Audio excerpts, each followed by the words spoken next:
Indian roads. India के roads कई सारे दशकों से ही एक चर्चा का विषय बनते ही आ रहे हैं। बढ़ती आबादी, फास्टर अर्बनाइजेशन के बावजूद भी इंडिया के रोड्स धीमी गति से बन रहे हैं। दोस्तों, इस वीडियो में इन्हीं सारे पॉइंट को कवर किया गया है। आखिर वो क्या क्या कारण से इंडिया के रोड्स इतने धीमी गति से बन रहे हैं, आपको जानना बहुत जरूरी है, इसलिए वीडियो को एंड तक जरूर देखना। Number 1, no proper planning and design. दोस्तों, कोई सा भी प्रोजेक्ट हो, डिजाइन और प्लानिंग करना सबसे पहला प्रोसेस होता है। लेकिन भारत में ऐसे कई सारे सड़कें बन चुके हैं और बन रहे हैं, वो भी बिना कोई प्रॉपर प्लानिंग के। अगर मान लो रोड बनाते वक्त बीच में कोई ऐसा ऑब्जेक्ट आया जिसकी वजह से प्लानिंग को चेंज करना पड़ा, ऐसे बाद में प्लानिंग को चेंज करना एक टाइम कंज्यूमिंग प्रोसेस होता है। Number 2, budget allocation. दोस्तों, आपके गांव में ऐसे भी कई सारे रोड्स होंगे जो प्रॉपर फंड ना आने के वजह से बंद पड़ी है। गवर्नमेंट से ही फंड नहीं आया है तो कौन क्या कर सकता है। टाइम टू टाइम फंड नहीं आने से रोड बनाते वक्त और भी ज्यादा डिले हो जाता है। Number 3, slow land acquisition and local resistance. दोस्तों, कभी कभी रोड्स बनाते वक्त लोगों के प्राइवेट लैंड को भी अक्वायर करना पड़ता है।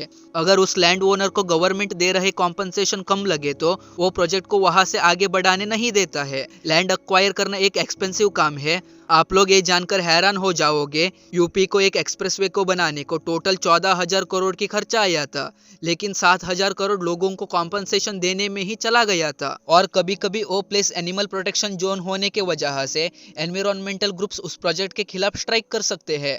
इससे ऑब्वियसली रोड्स बनाने में ज्यादा टाइम लगता है। Number 4, bureaucratic delays in approvals and permits.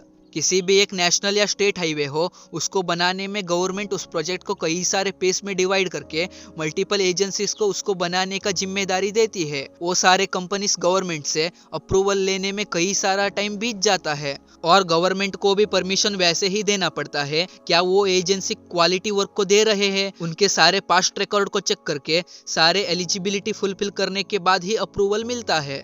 Number 5, poor coordination between multiple agencies. दोस्तों, मल्टीपल एजेंसीज एक ही काम में शामिल होने से उनके बीच उतना अच्छा कोऑर्डिनेशन नहीं बन पाता है। कहां से कहां तक रोड को किसको बनाना है, रोड का हाइट विड्थ कितना होना चाहिए, ऐसे कई सारे मिसअंडरस्टैंडिंग रहते हैं।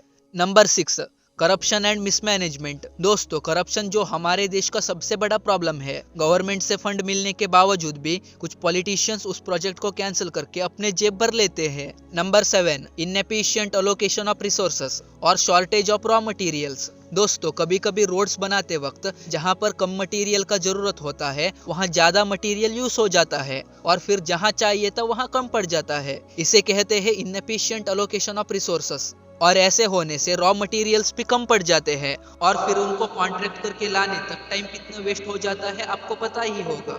Number 8, limited availability of skilled labour. दोस्तों, रोड कंस्ट्रक्शन काम में लेबर तो ज्यादा होते हैं, लेकिन वो सब स्किल्ड नहीं होते हैं, जो रोड के क्वालिटी कंट्रोल करने में या रोड बनाते वक्त कुछ ना कुछ गड़बड़ कर बैठते हैं।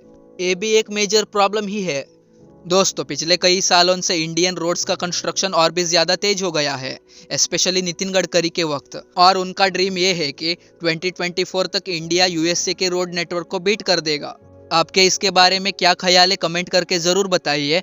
और ये वीडियो आपको इंफॉर्मेटिव और इंटरेस्टिंग लगी तो वीडियो को लाइक करके चैनल को जरूर सब्सक्राइब कर लीजिए।